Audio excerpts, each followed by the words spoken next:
আসসালামু আলাইকুম প্রিয় দর্শক, অন্য মঞ্চের আলাপচারিতায় আপনাদের সকলকে আমন্ত্রণ জানাই। ডায়ালগস থেকে আমি মনোজ দাস। একটি ছোট্ট অডিও ক্লিপ শুনিয়ে দিই প্রথমে, তারপর যাব আলোচনায়। শুনুন এই অডিও ক্লিপটি। হ্যাঁ, তো যেটা বলছিলাম আমি, যে আজ থেকে দিন 10 আগে আমার সাথে নেত্রীর মানে প্রধানমন্ত্রী শেখ হাসিনার কথা হয়। তো বিভিন্ন বিষয়েই কথাবার্তা হয়, ওনার ফিরে যাওয়া নিয়েও কথা হয়। তো উনি আমাকে জানান যে আমি তো রেডি আছি, সিগন্যাল তো তোমাদের এদিক থেকে হচ্ছে না, উনি সেটাও বলেছেন আমাকে। তো উনি কথার আলোচনার মাঝে উনি খুব দুঃখ প্রকাশ করছিলেন, একেবারে কোট করে বিবিসি, আল জাজিরা, এই এই এই সংবাদ মাধ্যমগুলোর নাম করে উনি বলেছেন যে এদের তো যা খুশি এদের দিয়ে করিয়ে নেওয়া যাচ্ছে, কোনো অন্তর্তদন্তও হয় না, কিছুই হয় না, অথচ কি কি সব ভুলভাল আমার নামে খবর। আরে এই করে কি শেখ হাসিনাকে মেলাইন করা যাবে? এই করে শেখ হাসিনাকে মেলাইন করা যাবে না। তো ওনার যেটা আমার মানে আহ, খুব ভালো লেগেছে, যে ওনার কথাবার্তায় একেবারে পরতে পরতে ছত্রে ছত্রে আত্মপ্রত্যয় ঝরে ঝরে পড়ছিল। মানে উনি ভীষণ প্রত্যয়ী। এই যে একটা কথা, হ্যাঁ উনি এটাও বলেছেন, এই আমাকে নিয়ে রটায় আমি নাকি অসুস্থ, আমি এই ওই, আমার কোথায় অসুখ? আমার কথা শুনে কি তোমার মনে হচ্ছে আমি অসুস্থ? আমি বললাম, না একেবারেই না। বলে আমার কোনো অসুখই নেই, আমি এখানে আসার পরে হসপিটালের মুখই দেখলাম না, অথচ আমাকে কেউ হসপিটালে শয্যাশায়ী করে দিল, কেউ কিছু করে দিল। তো এরকম আমার নামে বিভিন্ন রটনা চলছে, যেগুলো সারবত্তা কিছু নেই, বাস্তবতা কিছু নেই। তো এগুলো উনি বলেছেন। তো এখন দেখা যাক কি হয়। হোপফুলি আগামী 2-1 মাসে এটা ভালো কিছু হবে, মানে ভালো কিছু ইন দ্য সেন্স আমাদের ভালো তো কিছু না, আওয়ামী লীগের অনুকূলে কোনো সংবাদ আসতে পারে।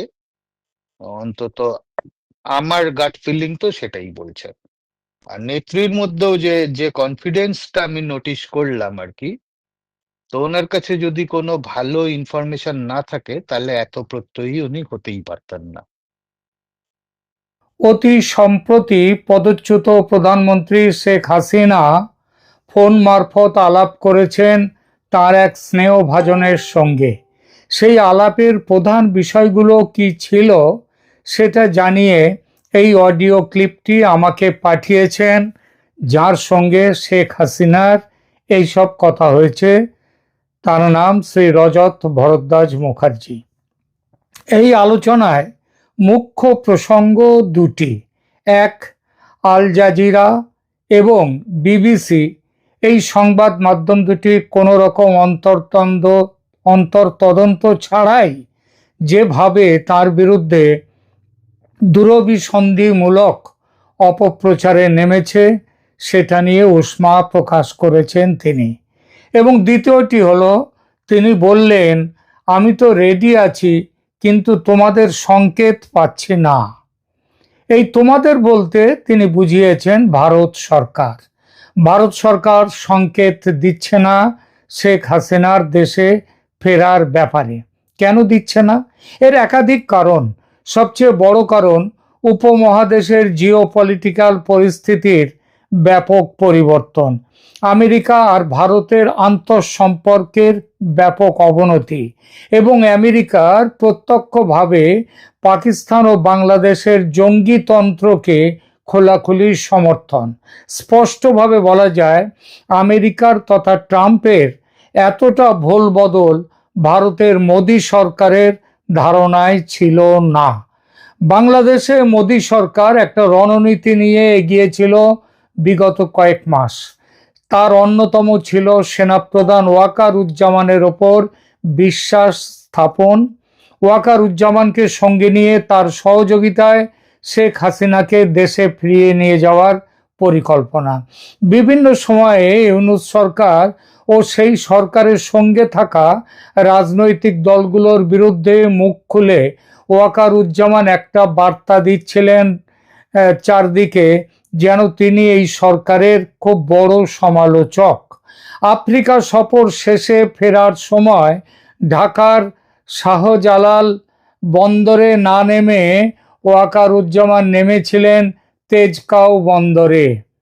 ভারতীয় গোয়েন্দাদের কাছ থেকে বিপদ সংকেত পাওয়ার পর সেনাপ্রধান শাহজালাল বিমানবন্দরে নামলে তাকে বন্দী করার পরিকল্পনা হয়েছিল, এমনটাই ছিল ভারতের গোয়েন্দাদের খবর।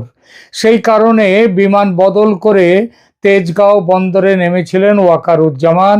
এবং আপনাদের নিশ্চয় মনে আছে, হিজবুল তেহরিক এবং অন্য কয়েকটি ইসলামী দলের ঢাকা শহর অবরুদ্ধ করার ছক ভাঙতে ওয়াকারুজ্জামানের নির্দেশে সেনাবাহিনী কিন্তু সেদিন শক্তি প্রদর্শন করেছিল। এ পর্যন্ত ওয়াকারুজ্জামান একরকম ছিলেন, পরিবর্তন এলো ট্রাম্পের চাপে। হিউম্যান করিডর, চট্টগ্রাম বন্দর নিয়ে ওয়াকারের গরম গরম কথা হঠাৎই ঠান্ডা হয়ে গেল।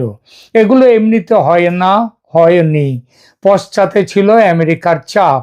এমন খবরও আছে, হাসিনাকে উৎখাত করার ষড়যন্ত্রে তার ভূমিকার মূল্য হিসেবে পাওয়া কয়েক হাজার কোটি ডলার, যা আমেরিকা ও ইউরোপের বিভিন্ন ব্যাংকে আছে, সেই অর্থ জব্দ হয়ে করার হুমকি দিতেই ওয়াকারুজ্জামান আমেরিকার অনুগত হয়ে গেছেন এবং সেই সঙ্গে ইউনূসের সঙ্গে তার সম্পর্ক শুধরে নিয়েছেন। গোপালগঞ্জের ঘটনায় তারই প্রথম বই প্রকাশ। সুতরাং ভেস্তে গেল ভারতের সেই পরিকল্পনা। এদিকে শেখ হাসিনা যে দেশে ফেরার জন্য ব্যাকুল হয়ে উঠেছেন, সে খবর আমি একাধিকবার দিয়েছি ইতিপূর্বে আমার এই চ্যানেলে। কিন্তু বাংলাদেশের যে অবস্থা বর্তমানে, তাতে সেখানে তাকে যেতে দেয়া মানে ফাঁসির মঞ্চে ঠেলে দেয়া।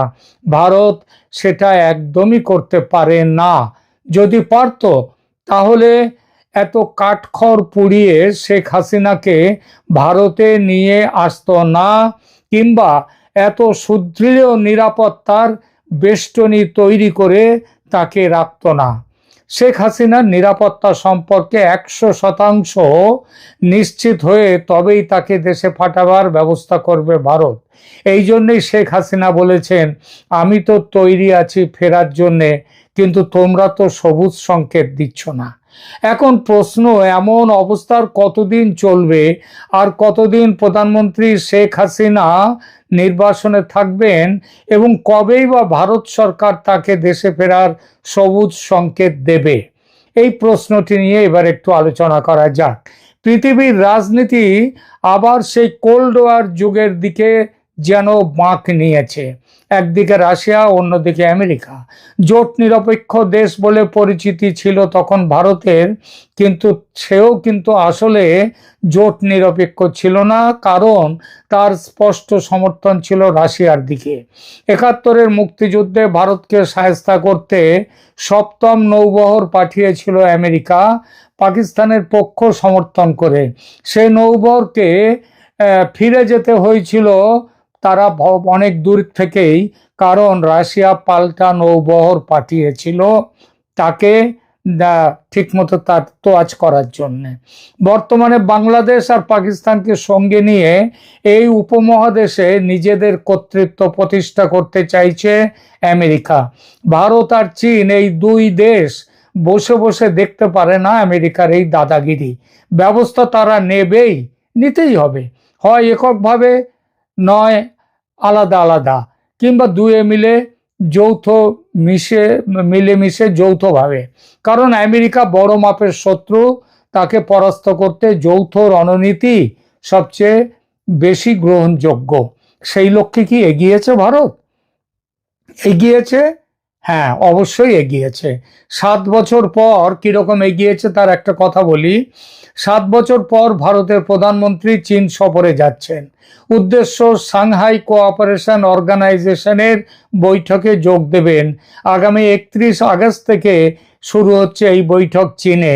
রয়টার্স এই খবরটা দিয়ে লিখছে, India's Modi to visit China for first time in 7 years as tensions with US rise।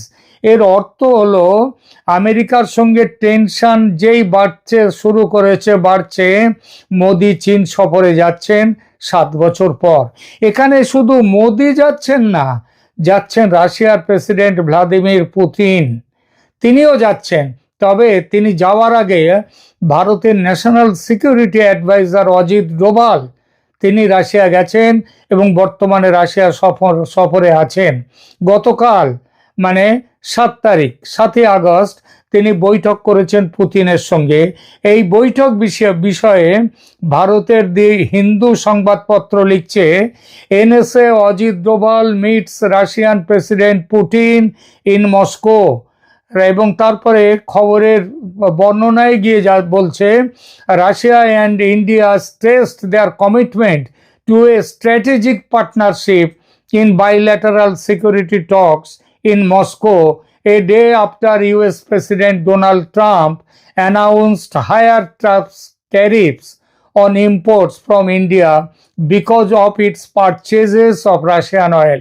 অর্থাৎ রাশিয়ার তেল কিনবার পর ট্রাম্প যে সব থেকে বেশি মানে প্রথমে দিয়েছিলেন 25%, পরে পেনাল্টি দিয়েছিলেন 10%, সেটা বাড়িয়ে এবার 25% হচ্ছে ট্যারিফ এবং 25% পেনাল্টি, দুটো মিলে 50% করে দিয়েছেন, শতকরা 50।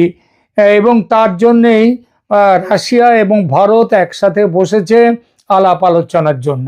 কেন গেছেন ডোভাল? এটা ট্রাম্পের হুমকিতে ভয় পেয়ে রাশিয়া থেকে আর তেল আমদানি করতে পারবে না এই অক্ষমতার কথা জানাতে? একদমই নয়। আমেরিকাকে টাইট দেওয়ার পথ নিয়ে প্রাথমিক আলোচনা সেরে ফেলতে। এই আলোচনার রাস্তা ধরে চীনে হবে 3 দেশের বৈঠক। এই প্রসঙ্গে একটি কথা বলতেই হয়, পুতিন কিংবা শি জিনপিং তারা রাষ্ট্রপ্রধান ছাড়া আর কারো সঙ্গে সাধারণত বৈঠকে বসেন না, কিন্তু অজিত ডোভাল এমন এক ব্যক্তি যার সঙ্গে দেখা করতে দেরি করেন না পুতিন কিংবা শি জিনপিং, কারণ তারা জানেন ডোভাল হলেন নরেন্দ্র মোদীর দ্বিতীয় সত্তা অনেকটাই। আমেরিকার অভ্যন্তরে ট্রাম্পের বিরুদ্ধে বিপুল বিক্ষোভ শুরু হয়েছে, যাকে বলে বিপুল বিক্ষোভ। তার শুল্ক নীতি আদালতে গড়িয়েছে। আমেরিকার 12টি রাজ্যের সরকার, স্টেটের সরকার শুল্ক আরোপের বিরুদ্ধে ট্রাম্পের বিরুদ্ধে মামলা করেছে। নিম্ন আদালতে ট্রাম্প হেরেছেন, তারপরে গেছেন আপিল আদালতে, আজ না হোক কাল উচ্চ আদালতেও হারবেন, এটাই সেখানে যা আদালতের খবর। এই শুল্ক আরোপের পাগলামি বা বদমাইশি ত্যাগ করতে হবে তাকে একদিন না একদিন। কিন্তু আদালতের চূড়ান্ত নির্দেশ আসতে দেরি হয়ে যেতে পারে। ততদিন কি ছেড়ে রাখা হবে এই ষাঁড়ের মতো গোয়ার্তুমি রাখা ট্রাম্পকে? রাশিয়া, ভারত, চীন এই তিনে মিলে আমেরিকাকে তাই উচিত শিক্ষা দিতে ময়দানে নামতে চলেছে, এবং সেই নামতে চলেছে কিন্তু দেরিতে নয়, খুব শিগগির। আর সেই নামার ময়দানটা হচ্ছে কোথায়? নামার ময়দানটা হচ্ছে, অন্যতম ময়দান হচ্ছে বাংলাদেশ। সব ঠিকঠাক চললে সেপ্টেম্বরে ইউনূসকে অপসারিত করা হবে গদি থেকে।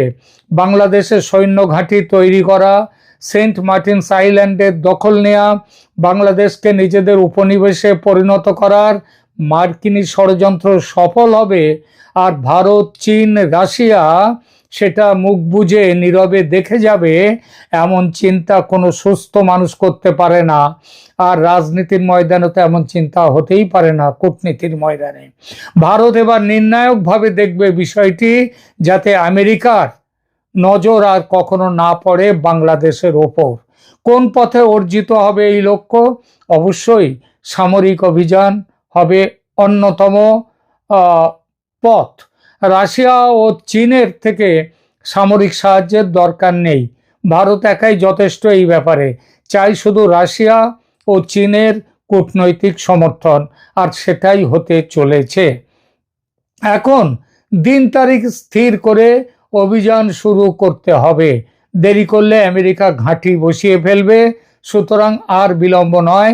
যেদিকে চলছে উপমহাদেশের রাজনীতি, তাতে সেপ্টেম্বরে বাংলাদেশে ভারতের সামরিক অভিযান শুরু হওয়ার সমূহ সম্ভাবনা। ভারতীয় সেনার সহযোগী হিসেবে আওয়ামী লীগের সহযোদ্ধারাও থাকবেন, সেই লক্ষ্যেও কাজ চলছে। কাজ যে চলছে সে খবর পেয়েছে ইউনূসের গোয়েন্দারা। তারা যে চারপাশে আওয়ামী লীগের ভূত দেখছে সেটা তো সার্কুলার জারি করে নিজেরাই বলেছে।